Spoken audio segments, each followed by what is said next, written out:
కొడాలి నాని ప్రస్తుతం జనసేన పార్టీని జనసేన పార్టీ కార్యకర్తలను రక్షించుకోవాలి, పవన్ కళ్యాణ్ రక్షించుకునే బాధ్యతను జనసేన పార్టీ నాయకులు తీసుకోవాలని చెప్తున్నారు. అసలు కొడాలి నాని ఏదైతే అంశాలు ఉన్నాయో ఆ అంశాలకు సంబంధించి జనసేన పార్టీ నాయకులు అసలు కొడాలి నాని మీ పార్టీ గురించి మాట్లాడుతుంది మీరు ఏమన్నా?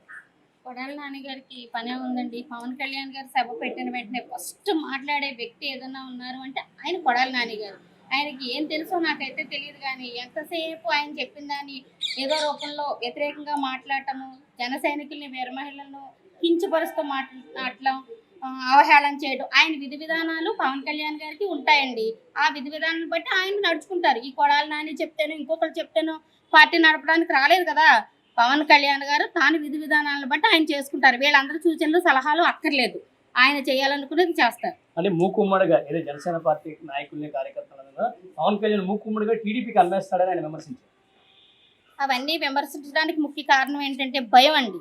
జనసేన టీడీపీ కలిస్తే ప్రభజనం సృష్టిస్తుందన్న భయంతో ముందు నుంచి పొత్తు చెడగొట్టాలను కాసేపు పవన్ కళ్యాణ్ జన సైనికుల్ని వీరమహిళలు అమ్మేస్తారని కాసేపు నాయకులను అమ్మేస్తారు, ఇలాంటి ఎన్ని రకరకాలు, కొన్నాళ్ళేమో మనోహర్ గారి గురించి మాట్లాడి ఇలా రకరకాల విమర్శలు చేస్తూ ఏదో రూపంలో పొత్తు పోగొట్టాలనే ఉద్దేశంతో ప్రయత్నం చేశారు. అది అవ్వలేదు. ఇక్కడ తాడేపల్లిగూడెంలో జరిగినటువంటి భారీ బహిరంగ సభ సక్సెస్ అవ్వడం వల్ల ఇంకా ప్రభంజనం ఎక్కువగా ఉండి అన్ని 175 స్థానాలు జనసేన టీడీపీ పొత్తులో గెలుచుకుంటారు, వైసీపీ ఓడిపోతుందనే భయంతో ఇలాంటి వ్యాఖ్యలు చేస్తూ ఉంటారు. నాదంతా మనోహర్ అనే వ్యక్తి ద్వారానే టీడీపీ పవన్ కళ్యాణ్ పై ఒక విధానమైన ప్రణాళికతో ముందుకు సాగుతుంది. జనసేన పార్టీ పూర్తిగా తీసేందుకు నాదండ్ల మనోహర్ని ఉపయోగిస్తుంది తెలుగుదేశం పార్టీ అని చాలా ఘాటుగా విమర్శించారు. ఆయన అలాగే విమర్శిస్తూ ఉంటారండి. నిజాలు మాకు తెలుస్తాయి. మా పార్టీకి ఒక అజెండా ఉంది. మా నాయకుడు ఏది చెప్తే అది మేము చేస్తాం తప్ప వీళ్ళెవరో అనుకున్నంత మాత్రాన అది నిజాలు అయిపోండి. మీకు సంబంధించి 24 సీట్లతో మీరు సర్దుబాటు చేసుకున్నారా? జనసేన పార్టీ కార్యకర్తలు అందరూ 24 సీట్లు సర్దుబాటు చేసుకున్నారా? సర్దుబాటు చేసుకుంటే మీకు గెలిపే అవకాశాలు ఏ విధంగా ఉంటాయి? సర్దుబాట్లు చేయడం ఏంటండి, మేము బతికున్నంతసేపు జనసేనకి పవన్ కళ్యాణ్ గారికి అండగా ఉండడానికి వచ్చాం. ఆయన ఏ నిర్ణయం తీసుకున్నా ఇదే చెయ్యండి అంటే ఇదే చేస్తాం, ఇది వద్దు అంటే మానేస్తాం, ఈ వ్యక్తికి సపోర్ట్ చేయండి అంటే సపోర్ట్ చేస్తాం, అంతే తప్ప మేము ఆయన వ్యతిరేకించం. ఆయన మాటే మా బాట. మీ జిల్లాకు సంబంధించిన వ్యక్తి చేకొండ హరిరామ్ జోగ గారు తన సూర్యప్రకాష్ చాలా ఘాటుగా విమర్శించారు. పవన్ కళ్యాణ్ నియంత్రణ వ్యవహరిస్తున్నారు, జనసేన పార్టీకి ఎటువంటి క్రెడిబిలిటీ లేదని చెప్తున్నారు. దాని మీద మీరు ఏమండి, పార్టీలో నుంచి వెళ్ళిపోయే వాళ్ళు రకరకాలు చెప్తూ ఉంటారు. అది వాళ్ళకే వదిలేస్తున్నాం. ఎందుకంటే నాకు ఉన్నంతసేపు నచ్చింది, వెళ్ళిపోయిన తర్వాత నచ్చట్లేదు అనేది కరెక్ట్ కాదండి.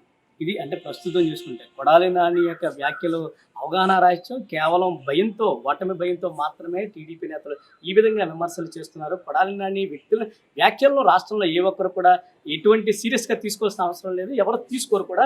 జనసేన పార్టీ భవిష్యత్తు ఆలోచన విధానం, భవిష్యత్తు యొక్క కార్యాచరణతో ముందుకు సాగుతుంది. పవన్ కళ్యాణ్ ఆదేశాల మేరకు రాష్ట్ర వ్యాప్తంగా 24 సీట్లలో కూడా గెలిచే అవకాశాలు పుష్కలంగా ఉన్న ఆ సీట్లు మాత్రమే ఆశించారు. ఖచ్చితంగా గెలిపే అవకాశాలు ఉన్న సీట్లు గెలిచి తీరుతామని ఇక్కడ నాయకులు చెబుతున్నారు.